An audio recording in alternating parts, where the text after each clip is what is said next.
Le Mali est-il révolutionnaire? Ou Assimi Goïta est-il un personnage atypique? C'est bien sûr la question qu'on ne se pose pas. Ce qui est certain, c'est que la situation du Mali a développé enfin a montré que nous n'apprenons pas de l'histoire, et je l'ai déjà mentionné. Certains intellectuels moins courageux chuchotent encore dans l'ombre que le Mali la situation du Mali est historique. Bah, les, les parias, bien sûr, puisqu'ils ils ont déjà déterminé leur posture, leur position, louent le Mali, en l'occurrence Kémy Séba, et j'avoue, j'ai quand même Kémy Séba 13 à la douzaine à la bouche quand même, ouais, puisqu'il fait l'actualité. Déclarer le Mali révolutionnaire et machin, tout et tout. Avons-nous appris de l'histoire? La réponse semble négative. Ou du moins, pour faire simple, elle est négative, vu la situation. Qu'est-ce que la révolution? On peut quand même se poser la question. Et qu'est-ce qu'être révolté? Est-ce qu'Assimi Goïta a quelque chose d'exceptionnel? Évidemment que non. Le Mali est-il un pays révolutionnaire? Évidemment que non.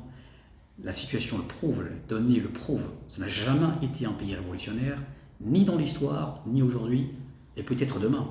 C'est possible. Parce que personne ne peut théoriser sur l'histoire. Je vais vous le montrer assez facilement. La situation du Mali actuel n'est que la résurgence des tensions entre les colonisateurs et les colonisés dans les années 60, comme je le dis. Souvenez-vous, en fait, les discours de Sékou Touré et sa prétention à être indépendant. Qu'est-ce que disait Sékou Touré à la France? Qu'il, comment dire, pour laquelle il concevait une haine particulière. Mais on le sait très bien, pour ceux surtout qui ont étudié l'histoire, le savent très bien.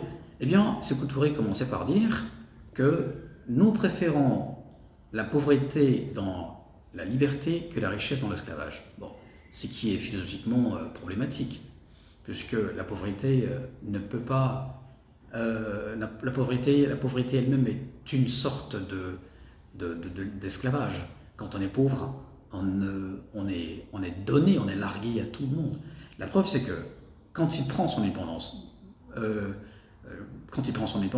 terme encore ambigu et problématique d'un point de vue philosophique, il ne tarde pas à rejoindre la Russie, les pays communistes, à marcher dans les brisées de Fidel Castro. Vous voyez bien que ce n'est strictement pas révolutionnaire. C'est simplement un désir de changement de maître, pour la simple raison que, et c'est d'ailleurs le cas avec le Mali et l'ensemble de la jeunesse africaine, qui applaudissent, comment dire, cet affront à la France, hein, ça relève simplement comment dire, d'une absence de connaissances historiques. Les Africains adorent la Russie pour la simple raison que la Russie n'a pas colonisé l'Afrique. Et j'ai vu dans les messages des gens dire que la Russie n'a pas humilié l'Afrique et n'a pas colonisé l'Afrique et n'a aucun problème avec l'Afrique, donc on peut collaborer avec. Or, ce qu'ils ignorent, c'est qu'au moment de la colonisation, la Russie elle-même était à l'apprentissage de l'occidentalisation. Pour que la Russie soit la Russie, il a fallu que la Russie apprenne, bien entendu, de la France, de l'Allemagne et de l'Angleterre, les trois puissances de l'Occident. Et il est important, lorsqu'on aborde en fait la question politique, d'avoir un minimum de connaissances historiques. Vous voyez? Et la Russie n'est devenue la Russie qu'à partir à partir de Pierre le Grand, qui, après un voyage en fait en France surtout, rentre et rase la barbe en fait de ses ministres, et commence justement le travail de l'occidentalisation. Donc si la Russie avait la même puissance que la France au début de la colonisation, c'est-à-dire au 19e, 18e siècle, elle aurait bien entendu colonisé aussi l'Afrique. Fermons la parenthèse. Donc vous voyez bien que la situation du Mali ressemble beaucoup à la situation de la Guinée du temps de Sékou Touré. Assimi Goïta, bien sûr, n'est pas exceptionnel dans la mesure où son personnage se confond à celle de Sékou Touré, et d'ailleurs un personnage médiocre, puisqu'il n'a pas la stature même de Sékou Touré, stature intellectuelle de Sékou Touré. Mais en tout cas, on peut bien entendu établir un parallèle entre les deux, et même confondre les personnages. puisqu'il s'agit toujours de l'émotion, d'une tension, d'un désir de vengeance avec le maître d'hier, celui qui nous a humiliés. Or, ce n'est pas sur ce plan-là qu'on se développe. Donc aujourd'hui, Assimi Goïta, comme Sékou Touré hier, cherche à se raccrocher à la Russie, qui n'est qu'une puissance militaire et qui ne développe que, comment dire, une économie militaire. Deuxièmement, le Mali, comme la Guinée, dans les années 60, la population a applaudi justement à cette politique, dans l'espoir justement d'un changement véritable et machin. Aujourd'hui, la population malienne fait autant.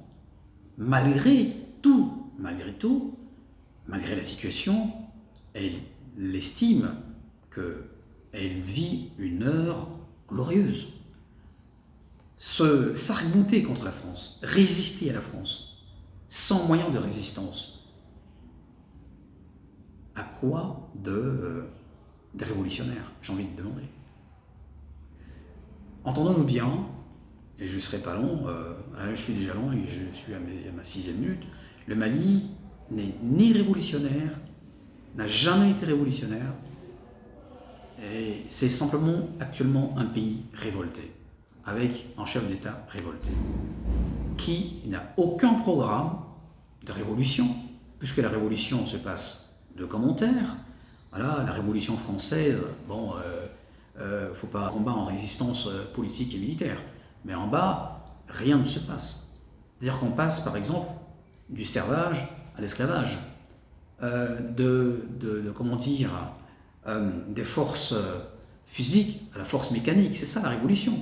Et la révolution malienne commencera bien sûr par la production alimentaire des Maliens, développement de la culture,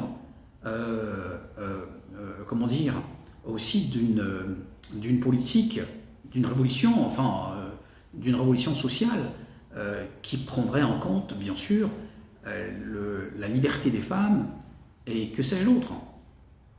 Oui.